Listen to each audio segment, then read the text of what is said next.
7:04 de la mañana, tal como lo hemos venido anunciando en nuestras promociones vía telefónica. Tenemos desde Táchira, Venezuela, a Pavel Rondón, internacionalista, analista político.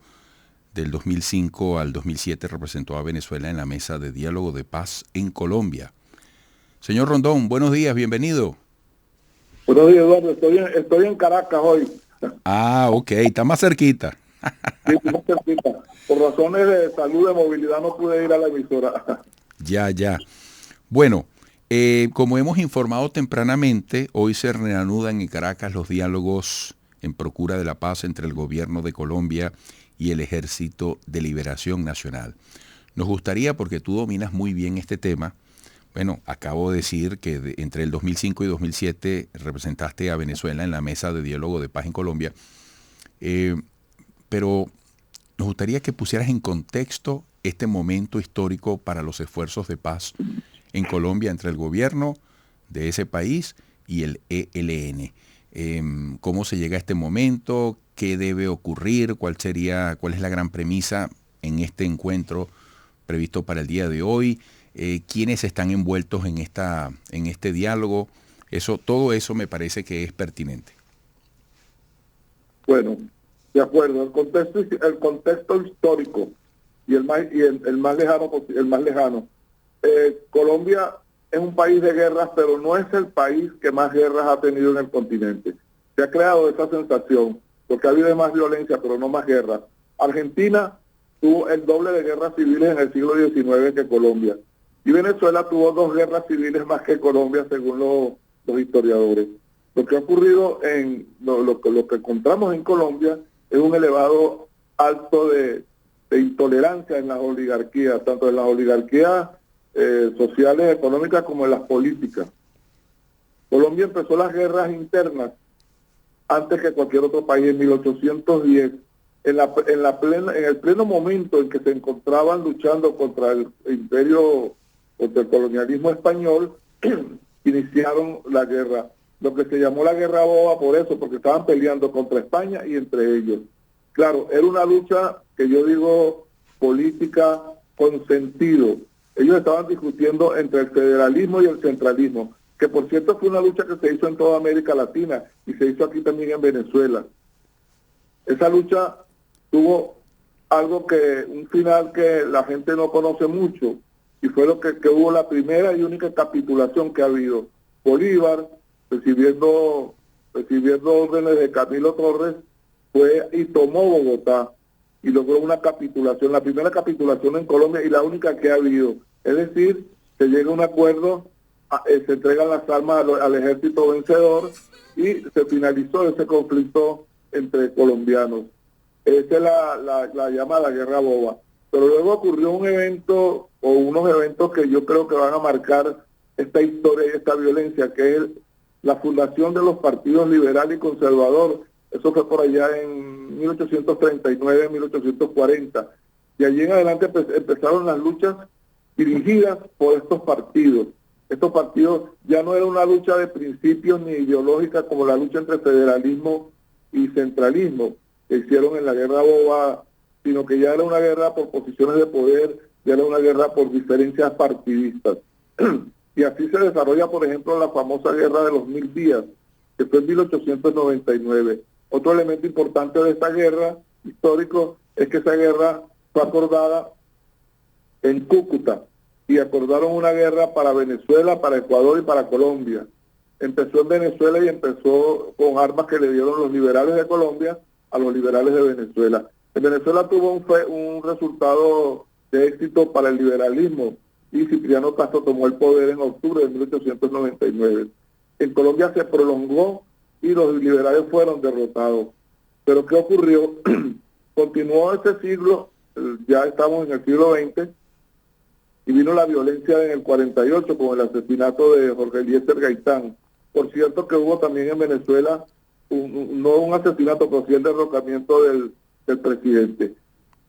Esto llevó hasta el año 58 esta guerra entre liberales y conservadores, y ya participaron de alguna manera el Partido Comunista también. Pero ¿qué pasó en el 58? El Partido Liberal y el Partido Conservador Sí. suscribieron lo que se conoce como un pacto histórico, un acuerdo nacional entre los dos partidos, donde decidieron repartirse el poder. Una restricción democrática que no se conoce, es decir, solamente a ellos les correspondía ejercer la presidencia, les correspondía ejercer el Congreso, etcétera. Por cierto que aquí en Venezuela lo hizo fue el pacto de punto fijo entre Acción Democrática y COPEI. Pero esto llevó a que hubiese una reacción de parte de la izquierda. Y aquí viene otro momento, yo estoy haciendo ahorita un trabajo, un libro sobre esta temática, otro momento político que es distinto a las guerras anteriores. Las guerras eran entre liberales y conservadores en el siglo XIX. Las guerras del siglo XX entre las guerrillas y el gobierno no eran guerras partidistas, era una guerra también de principios, es decir, una guerra política. La guerrilla del ELN y de la FARC surgen precisamente contra esa restricción democrática que hicieron los liberales y conservadores hasta el 74, donde ellos se repartían el poder, que por eso surge el M-19, el partido donde el movimiento donde militó el presidente Petro, porque fue quitada la elección del candidato de ellos a la presidencia. Entonces surge en el 64 la guerrilla del ELN en contra de esa restricción, de esa limitación. La guerrilla del ELN, ¿qué características tiene? Es una guerrilla con una alta influencia cubana. Ellos fueron un grupo de jóvenes de todos los partidos, fueron a Cuba y dentro de eso regresaron los que formaron después el ELN. Es una guerrilla con una alta influencia cristiana. Varios sacerdotes estuvieron en ella y inclusive el cura Pérez fue el comandante por muchos años hasta que murió de la guerrilla del ELN. El padre Camilo Torres, también un padre de Bogotá que se incorporó a la guerrilla y por cierto fue asesinado en un combate con el ejército los primeros días que estuvo en la guerrilla. Y son características, y aunque se dicen marxistas-leninistas, sus fundamentos son distintos a los de la FARC. Otra característica que tiene el ELN es que es una guerrilla, una especie de confederación. No es esa guerrilla centralista, esa guerrilla con una línea vertical de mando, sino que los distintos frentes del país tienen opinión, tienen inclusive sus propias posiciones. Aunque cosas centrales como esta de ahora, y vamos a hablar de esto de ahora, se llegan a un acuerdo. Entonces ellos inician su lucha en Simacota, en diciembre, en 1965, hacen una toma del pueblo de Simacota. Simacota queda en Santander, cerca de Bucaramanga.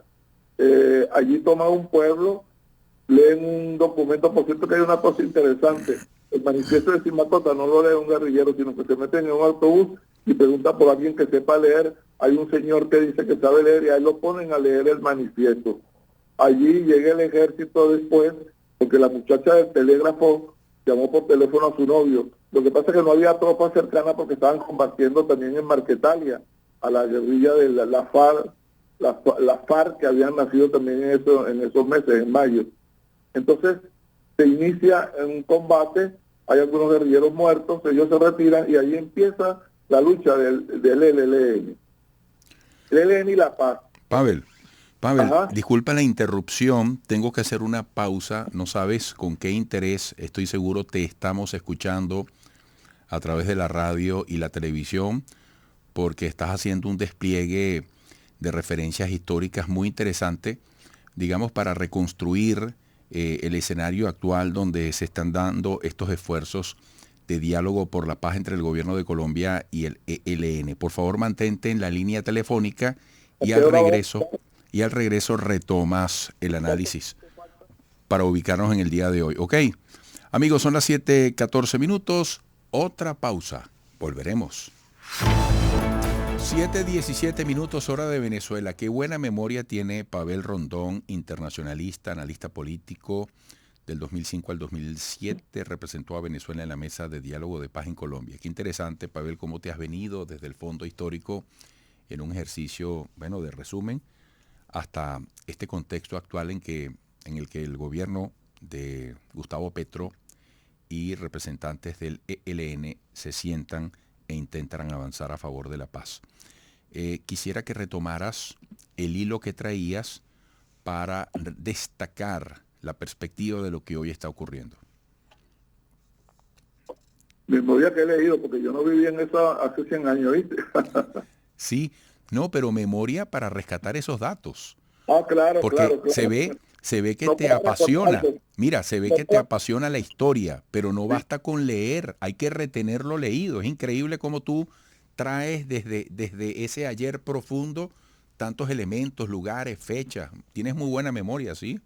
Bueno, decía que en 1958 el Frente Nacional es el causante. La guerrilla en Venezuela, tanto la FARC como en Colombia, la FARC como el ELN, no iniciaron la guerra. La guerra de ellos es una respuesta a actitudes políticas y hay algunos historiadores muy serios de Colombia o algún grupo de una universidad que dicen que son las oligarquías las que han iniciado la violencia.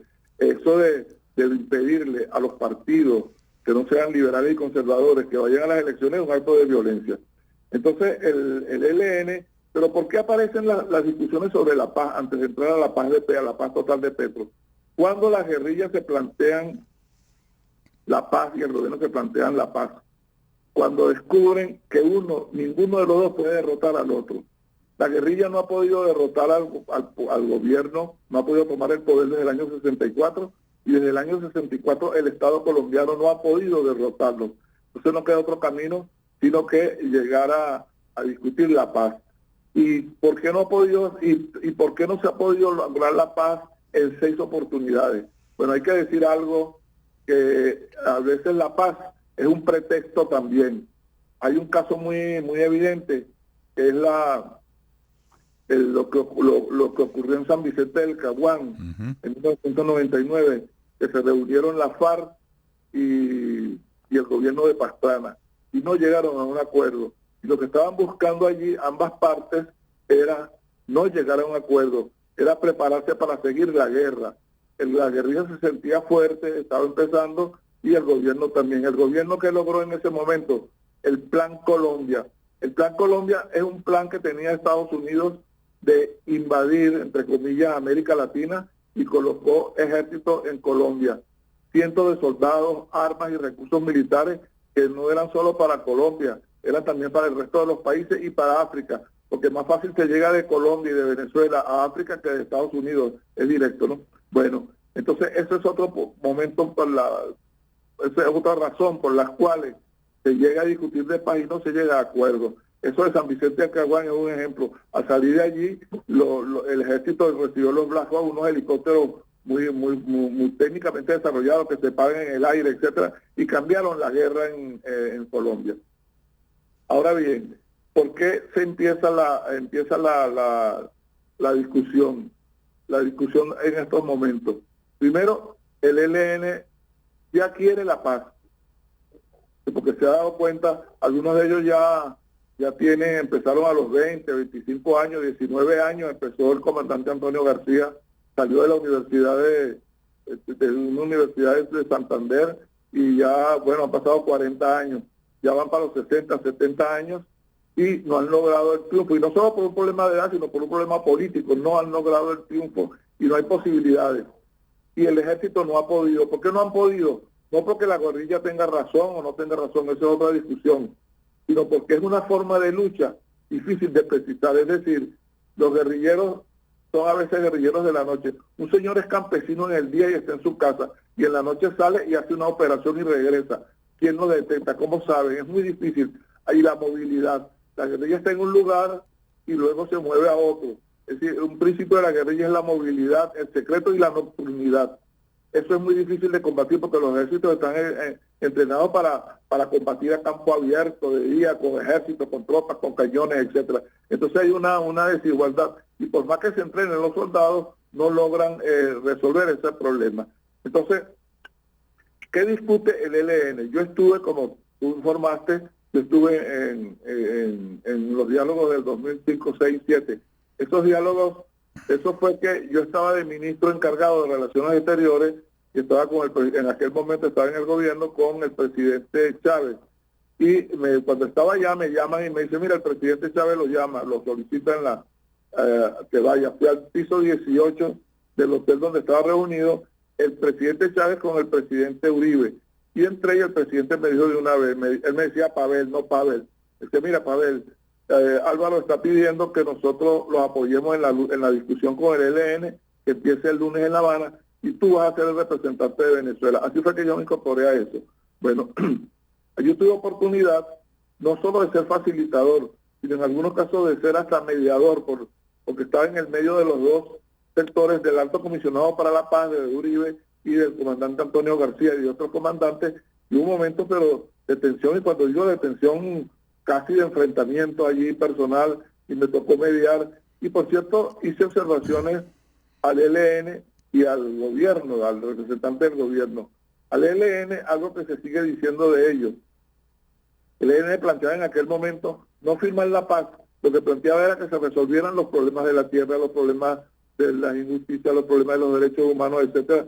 Y recuerdo que yo tuve, y el del gobierno trancado, yo le dije, mira, Antonio, realmente Venezuela tiene 6 años de gobierno del presidente Chávez y no ha podido resolver ninguno de esos problemas que tú planteas, menos se pueden resolver en una mesa, en una observación, y eso se sigue diciendo porque el ELN tiene un estilo, tiene un planteamiento de ese tipo, que quiere que se haya soluciones, es decir, que se vayan resolviendo. Me imagino que él quiere que desde la mesa de negociaciones se llame a resolver problemas. Es una posición criticable pero válida, comprensible, porque a veces los acuerdos no se cumplen. Y de parte del gobierno, ¿qué observación hacíamos y que se continúa haciendo por mucho tiempo? Que exigían la entrega de armas y que se concentraran en un territorio. Es más, se planteó la posibilidad de que se concentraran en la frontera con Venezuela. El ELN no aceptaba, no podemos entregar las armas. Total que esas diferencias hacían difícil, pero yo creo que eran diferencias concebidas como una forma de alargar también las conversaciones. ¿Qué pasa ahorita? Bueno, uno de los objetivos del ELN era la participación social y la Convención Nacional. Ellos insistían en que el proceso de paz, los diálogos de paz, no son entre las partes del gobierno y el ELN, sino que son con la sociedad, porque toda la sociedad está afectada. ¿Qué ocurre ahorita? A mí me parece que hay una situación especial. Petro planteó uno de sus 3 objetivos, es la paz total. Uh-huh. La paz total significa acuerdos de paz con todos los grupos que están en conflicto en este momento en Colombia, tanto las guerrillas como la delincuencia común como los paramilitares. El ELN está cuestionando eso. Lo cuestionó también en aquel momento con Uribe, porque no quieren que los igualen, y dicen que son procesos distintos, uno político y otro de narcotráfico y social. Pero ¿qué tiene este momento de singular? Por primera vez coinciden los planteamientos de la guerrilla y del gobierno. ¿En qué sentido? En la paz. El ELN ha dicho que quiere la paz y el gobierno dice que quiere la paz. El gobierno ha hablado de un cambio, el cambio en Colombia. Es una de las consignas del gobierno. Y el ELN habla de cambio. Es decir, que pareciera, eso no quiere decir que va a ocurrir, pareciera que se facilita el camino en estos momentos para la paz. Yo quiero paz, tú quieres paz, yo quiero cambio en el país, yo quiero cambio. Petro le va a decir, Petro dice, bueno, aquí están los cambios que estamos tomando, que vamos a tomar en lo social, el problema de la tierra, porque uno de los asuntos que ha tenido Colombia es la situación en el campo, el abandono del Estado, el abandono del campo por parte del Estado, que ha permitido que todo tipo de grupos surjan, y la no atención a los campesinos. Eso ha creado un problema social grave. Entonces, Petro está proponiendo soluciones para ellos, y bueno, eso lo va a plantear en la mesa. Pero vamos a ver cómo se desarrolla en la mesa. Van a continuar el programa que tenían con el presidente Santos, y yo tengo confianza en que hay posibilidades. Y sé por qué, porque se está demostrando, la llegada de Petro al poder, le está demostrando al ELN que se puede llegar al poder, que la izquierda puede llegar al poder por una vía distinta a la lucha armada. No estoy invalidando y no la invalido la lucha armada, porque hace 50 años nosotros también practicamos la lucha armada aquí en Venezuela contra gobiernos que eran restrictivos de la democracia también. Pero en algunos momentos se ve, y en casos como este de Colombia, se vio que la izquierda puede tomar el poder, y lo tomó con Petro. Bueno. Y Petro, una de las consignas que tiene es la de la paz. Él tiene experiencia porque él vivió eso. Uh-huh. Él estuvo, como todo el mundo conoce, un movimiento guerrillero. Pavel, Lamento muchísimo darle fin a esta conversación, forzado por el reloj, por la hora del corte, pero estoy seguro, como lo dije en la parte anterior, que todos estamos muy agradecidos y muy satisfechos por esta mini conferencia que has dado. Realmente te lo agradezco porque ha sido un recorrido por la historia y con un ejercicio de contexto que has hecho muy honesto, muy respetuoso y muy necesario para intentar seguirle el paso a estos posibles caminos hacia la paz entre, bueno, en Colombia y en esta premisa que tiene Gustavo Petro como su presidente en la paz total. Un fuerte abrazo, gracias. Gracias a ti. Pavel Rondón, internacionalista, analista político, entre 2005 y 2007 fue representante de Venezuela en la Mesa de Diálogo de Paz en Colombia. Volveremos.